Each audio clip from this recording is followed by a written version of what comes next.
Hey, how's it going? Jesse here in Bali, Indonesia, and in this video I want to talk about something that's very, very important. Um, it's just something I've extensively been studying, personally experienced, and I've observed in many, many people. And we're specifically going to talk about boys, and I use the terminology boys for a reason. You could be 18 years old, 20 years old, 25, 30, 40, 50, and very much still be a boy. And when I say boy, I'm specifically talking about um, the psychological side. Even though the appearance may appear to be a man, that doesn't really mean that you're a man. You have to have a psychological shift from boy psychology over to man psychology. And I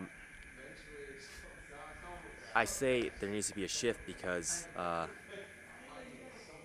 needs to be a special event that happens in every boy's life that allows him access to actually feel and embody being a man. And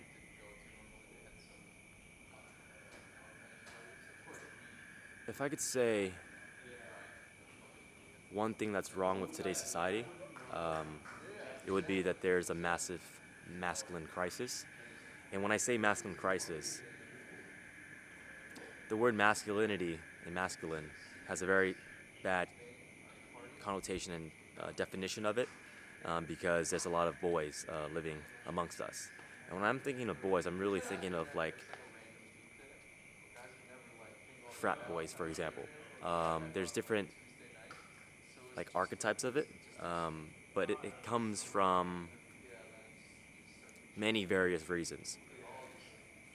So let's dive into why this masculine crisis happened. It's usually because there's a lack of a father figure within the household, and as a result of that, the child, specifically the boy, actually the women, the girl as well, but we're talking about boys and transitioning over to man.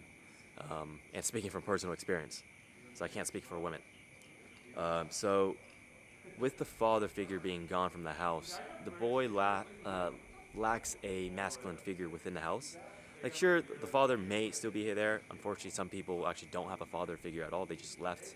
Yeah, that's unfortunate. But it's again, it's immature masculinity, and there's a lot of boys living amongst us.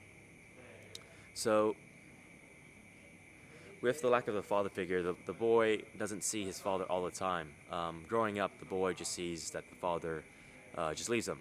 He doesn't really know what the father's doing, um, but there's such a huge importance for that boy to see his father, what he's doing from day to day, because the boy is looking up to his father as, oh, this is the authority figure within the house. This is who I am supposed to be. I am his heir, the next in line to carry the last name, whatever your last name may be. And I'm thinking about my personal experience. Yeah, my father wasn't always there. He was working a lot, which is understandable. It's not understandable at the time when you're at adolescence, but growing up, you learn to understand. Um, and because the father figure's not there, yeah, you lack a masculine figure, and you're kind of lost. You don't really know how to behave, how to act, how to speak, necessarily. Sometimes you might even resent your father because he's left you, and you don't know why. And I'm gonna bring up like a tribal situation. So if you view it from an evolutionary perspective, our mind also was developed to sustain between 150 to 350 personal relationships, and we're gonna bring it to the tribal days. So imagine you're living in the Amazon forest in a 150 person tribe. 150 person tribe, and everyone's very close knit together. Growing up, you see your mother, you see your aunts, you see her friends and taking care of the baby. You see um, the uncles. It doesn't have to be blood relative uncles, although it is as well. But it could be like family friends. Yeah, it's just a huge close knit community. You see your father, what he's doing. Usually, men in the back in the day, they're hunting for food. They're fishing. They're protecting their loved ones from harm, and also from other neighboring tribes. And yeah, as a little boy, you're receiving love from your mother, but at the same time, you're also seeing what a man definition is, and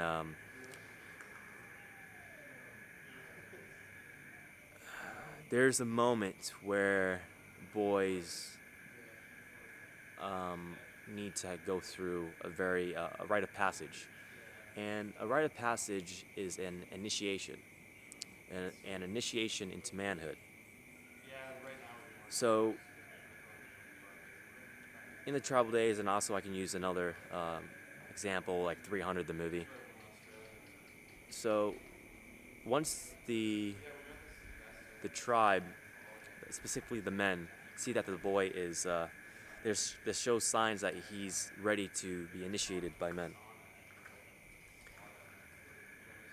The the father and the uncles and the tribe chief will take the boy away from the mother, and the mother's family friends and stuff will hold her back. There's like a detachment physically from the mother, uh, and the men are going to take um, the boy to a very special place. And for initiation to take place, there needs to be two things. One, there needs to be a uh, space, sacred space, as in away from the rest of everybody else. There can't be any women there. It has to be among men in the tribe. And two, there needs to be uh, for initiation to happen. Two, there needs to be a respected mentor to give you that blessing. And when I say a blessing, it sounds very religious-like, but it's basically, if you don't want to use that religion example, it's basically the men of the tribe that are giving the little boy permission to behave a completely different way. And there is an actual chemical response that happens within the body uh, when a boy receives that blessing from his respected mentor. So before that blessing happens, there needs to be a test. The boy needs to prove himself to his respected mentors and men that he is worthy enough to achieve um, that identity of a man. And these tests, they range like crazy. Like in today's society, there's a lot. Like there's boot camps. There's like programs and stuff like that. But in travel days, it's usually like a test, such as you can go. I'm thinking about 300. If you watch that movie, uh, King Leonidas, when he's like 17, 18 years old, his mentors told him to go off and kill a tiger or something. And once he's done that, he now can become a man and receive his blessing. And I'm thinking about in the African tribes, an initiation that they put the boys through. For example, they take poles and they stick it through the boy's chest, here and here, and actual his thighs as well. And what they do is they pull him up, as painful as it's literally they're hanging him from a tree, and then the men would take sticks and actually beat the boy. And the boy cannot show any pain, because showing pain is weakness, and there shall be no weakness amongst the men. So they would beat him for however long. I'm not quite sure. It could be 5, 10, 20 minutes. Other tribes have, for example, they stick the boy hand in like a glove full of ants, of fire ants, and just imagine like literally hundreds of ants just stinging you all at once, and you have to endure that pain for X amount of time. And from there, going back to the beating of the stick, once the boy has passed that test and has not shown any weakness, the men will let him down, remove the poles out of his chest, and I think what they would do is take a cup, and all the men would cut their hands, or not the wrist, just something that would cut something, in their blood. The men's blood would come down and be poured into this cup, and every single man would be pouring their blood into this cup, and then the boy would have to drink that. And once the boy drinks that, I'm pretty sure there's a ceremony to celebrate the transition from a boy to a man. And once that celebration has happened, or ceremony, the most respected mentor, I'm thinking of the head tribe leader, will give a blessing to that boy. And as soon as he receives that blessing, there's a chemical response within his. I'm feeling my gut area right now.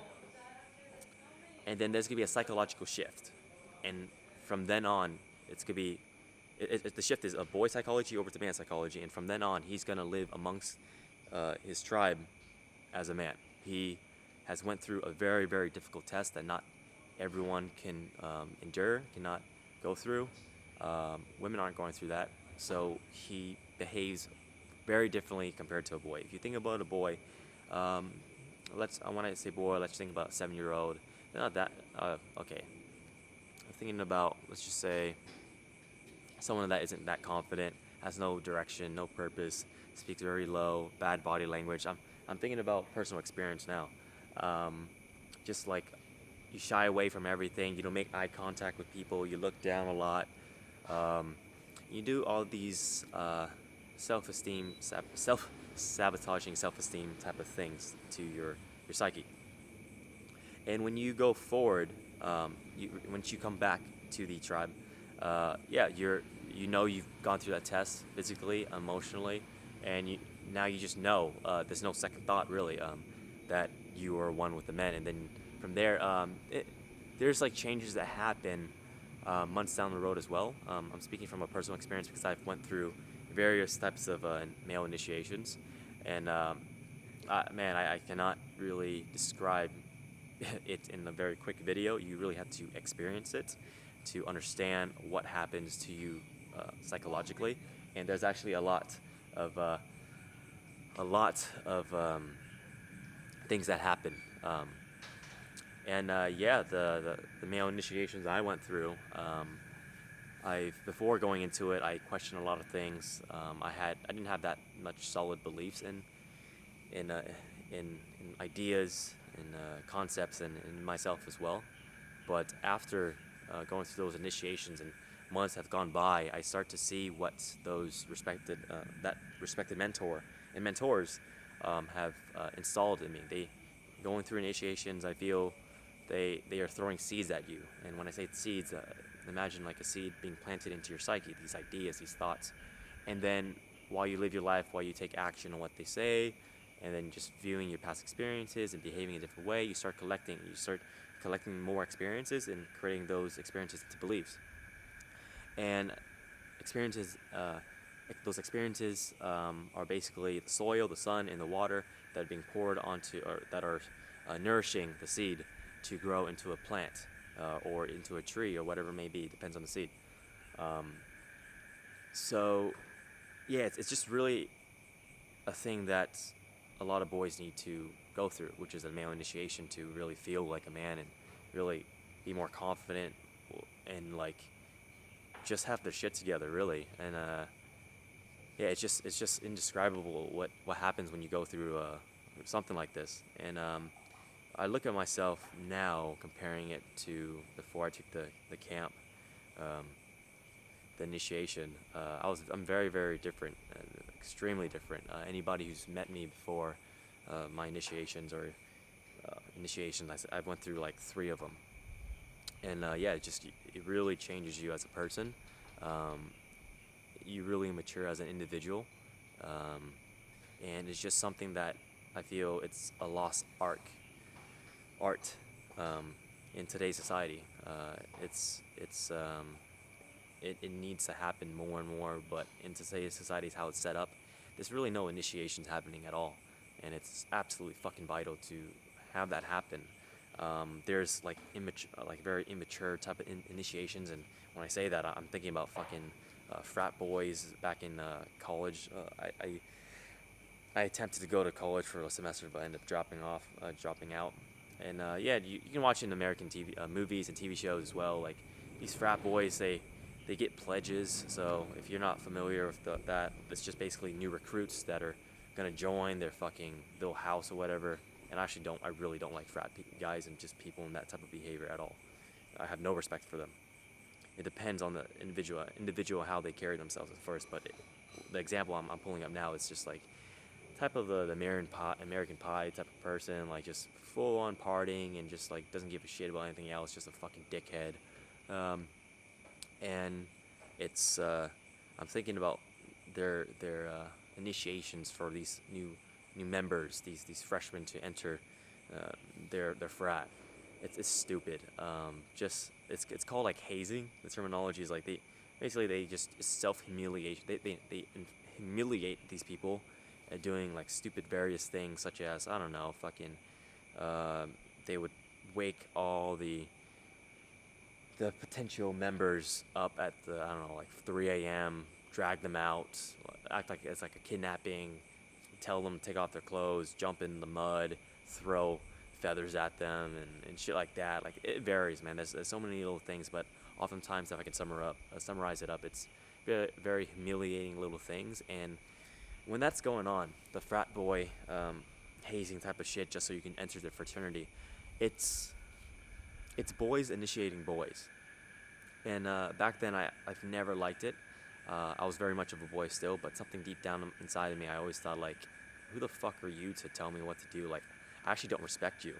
I don't give a fuck, like, who you are, like, you think you're so cool, but it's just literally, it's boys initiating boys.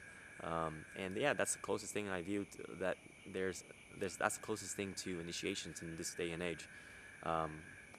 Yeah, it's just, there needs to be a sacred place and a respected mentor, and there needs to be a trial, and it needs to come from a respected mentor, because it's just someone you really, really respect. Someone that, like, you think, like, when you're around him, you kind of feel like you're walking on eggshells a little bit. You don't want to look stupid. You highly respect him. You'll listen to what he says respectfully. And yeah, once you get that initiation, you shift. And yeah, just when it comes to the frat boys, I'm just thinking it's just that's not a fucking initiation. It's just fucking just idiots behaving like idiots. So yeah, it's just this is a quite long video. Let this idea plant into your mind. When I say this, I'll use this terminology quite a lot in the coming videos, but when I say I'm throwing seeds at you, I'm throwing just these ideas. I don't want you to 100% believe what I say. There's a terminology called open-minded skepticism, and I love this because I read it from a book called My Big Toe by Thomas Campbell. And the idea of it is, whenever you hear a new idea, be skeptical. It's like 50-50. Be open-minded 50%, and then be skeptical 50%. So you allow that seed to plant, and just see if it's actually true. Think about your past experiences. Think about what you see in others, what you're reading, and also watch as you continue to live your life. See if that idea is actually true or not. And if it is true, you are nourishing that plant again and allowing it to grow into a belief. And as the years go by, as you continue living again and again and again, that plant, whatever it may be, let's just say it's a seed that's a fucking tree. The more you live, the decades go by, that tree is bigger, bigger, and bigger. You can think about any national park that you've been to. Like, trees are very fucking big. They've been there for thousands of years. That's similar to what you want to do with these type of beliefs and have them so rock solid, because you just found it to be true. So yeah, just be very aware.